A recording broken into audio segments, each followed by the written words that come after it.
All right, so today is gonna be a little bit different. We're gonna go into 5 things that you don't know about Mike Rashid, yours truly. All right, let's get into this.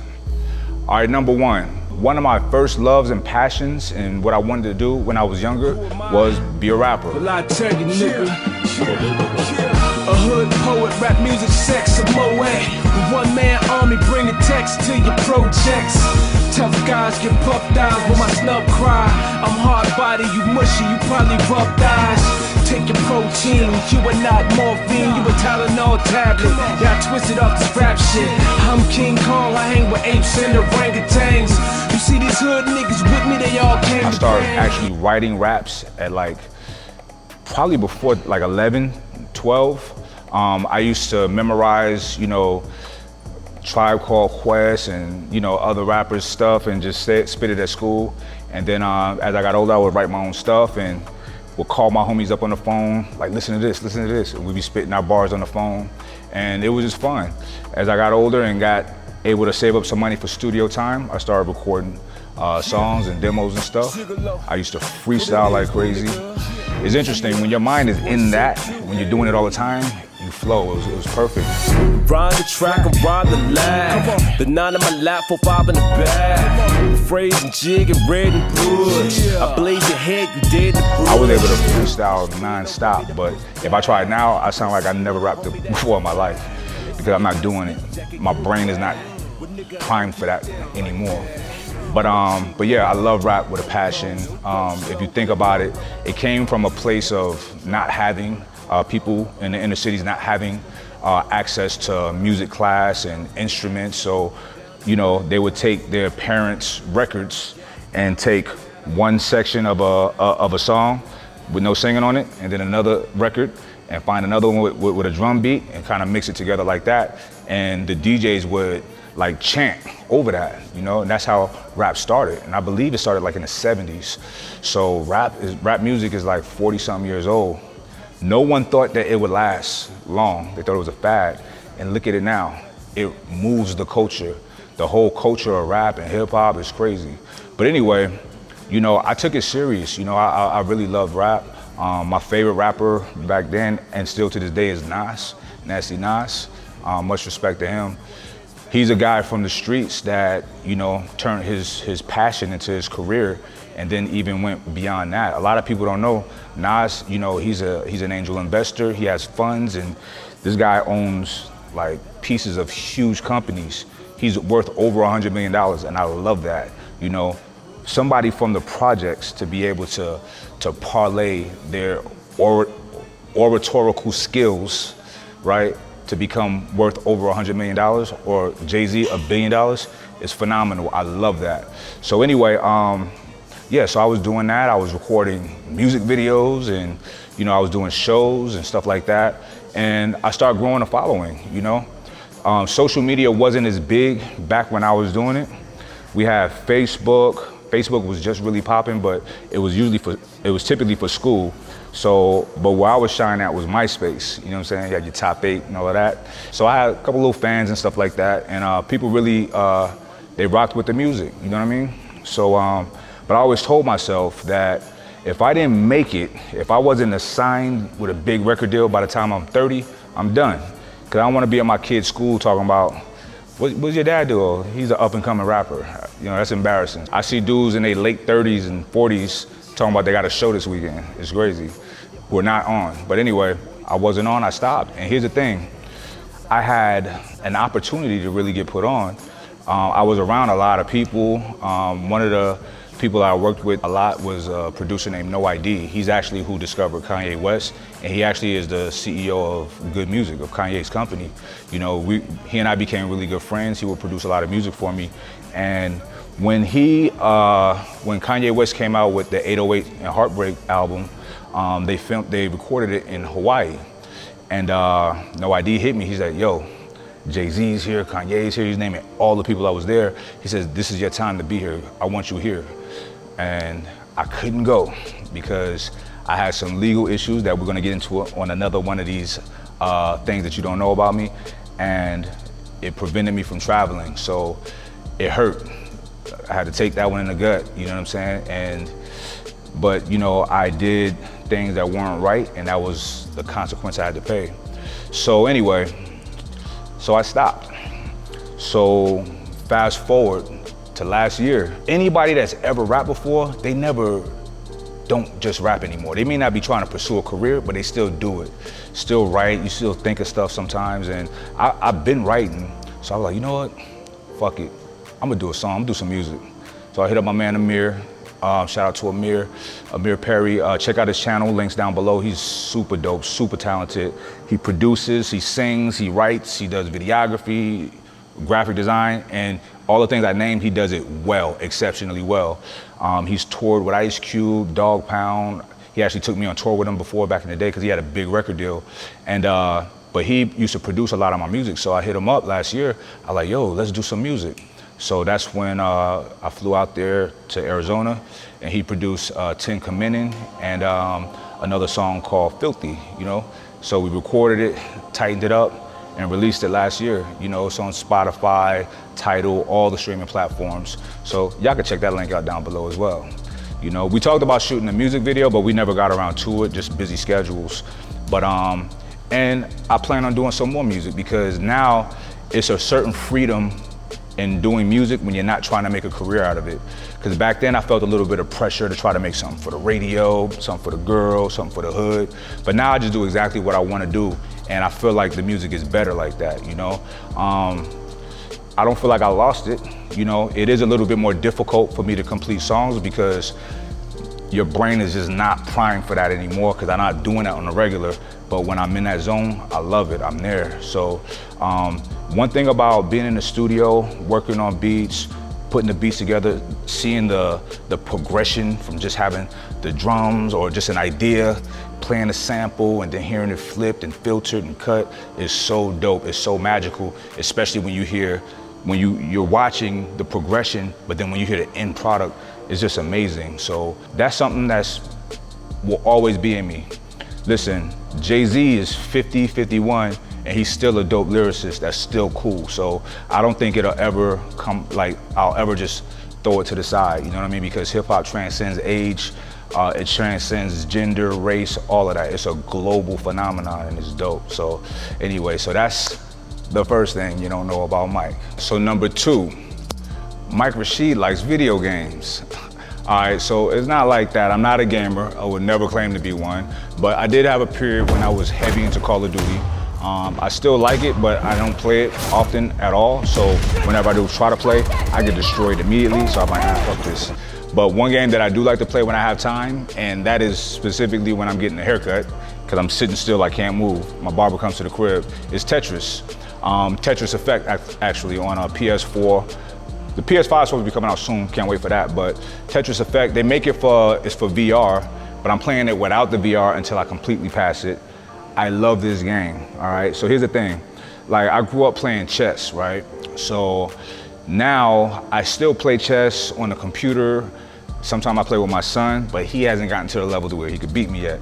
So I don't have many people to play, so I just need something stimulating. So I found that in Tetris.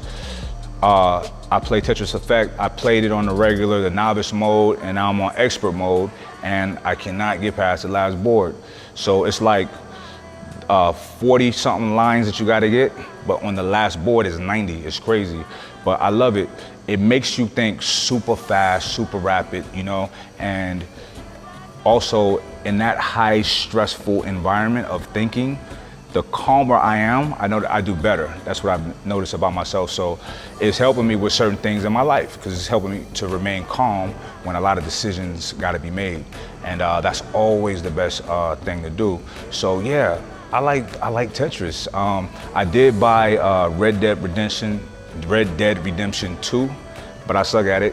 And I'm not gonna say I suck at it, but it's just, when I'm playing games like that, I just feel bad, like I could be doing other things, you know what I'm saying? So, and when I don't have something to do, I'd rather take a nap or try to rest up, you know what I'm saying? So, my son is the gamer, you know, check out his YouTube channels down below. He be uploading this stuff, Fortnite, you name it, and he's pretty good. But yeah, I like Tetris. I know it's kind of nerdy, but I'm into it. Like, I love Tetris. So, If I could get past that last board on expert mode, that'd be amazing. But if you a gamer, if you play, you should check it out, it's dope. All right, so number 3, I'm an entrepreneur. I'm an entrepreneur to the heart, to the core.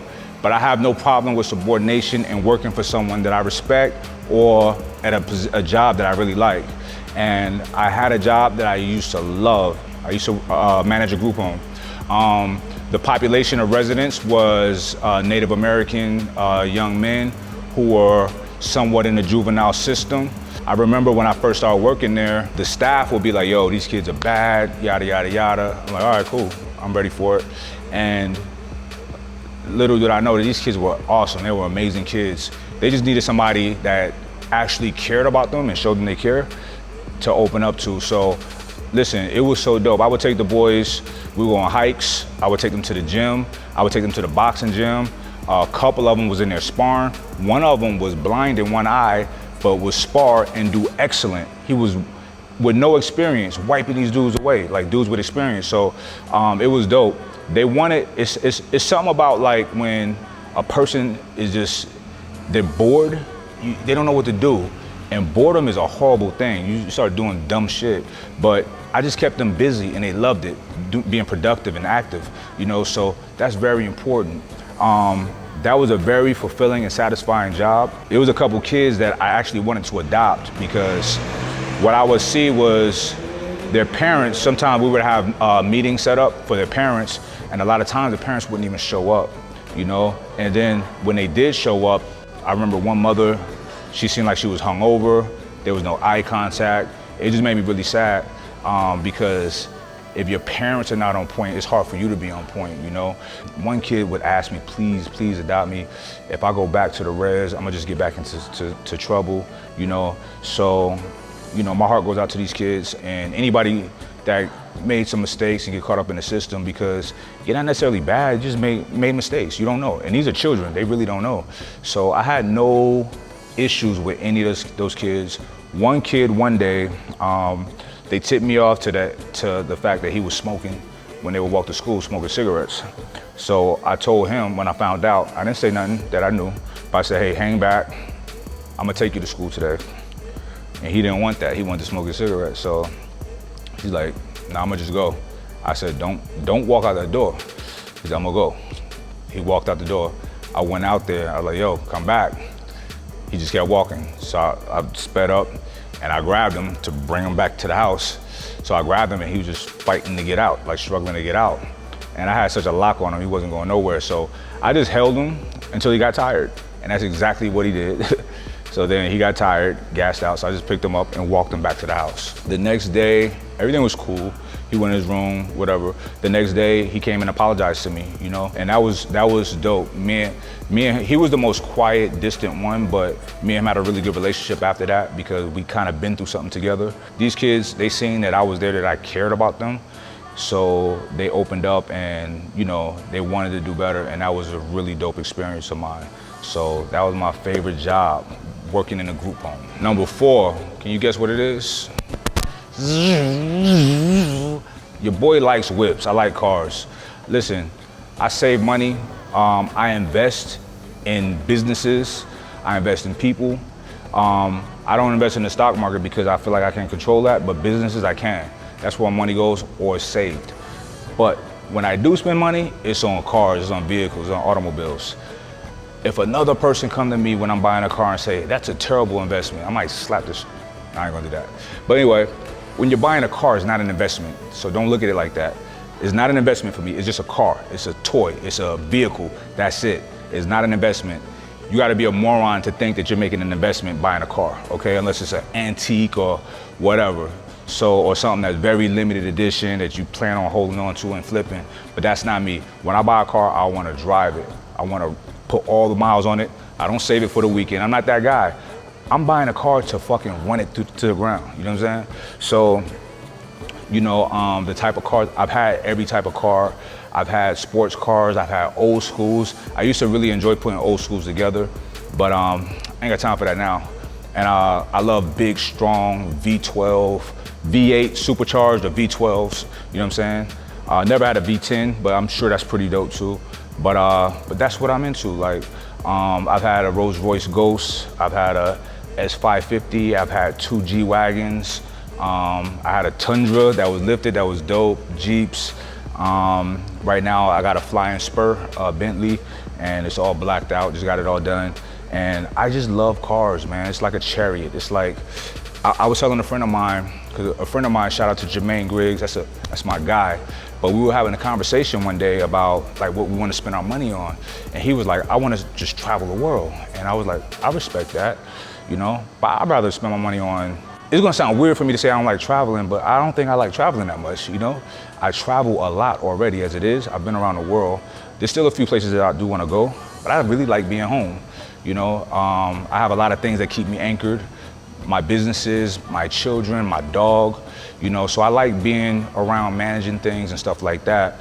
And I'm not mad at staycations, just going up the street to a nice resort, you know what I mean? So, but I like being home, so I'd rather spend my money on all the little things that makes my everyday existence comfortable and pleasurable. You know what I'm saying?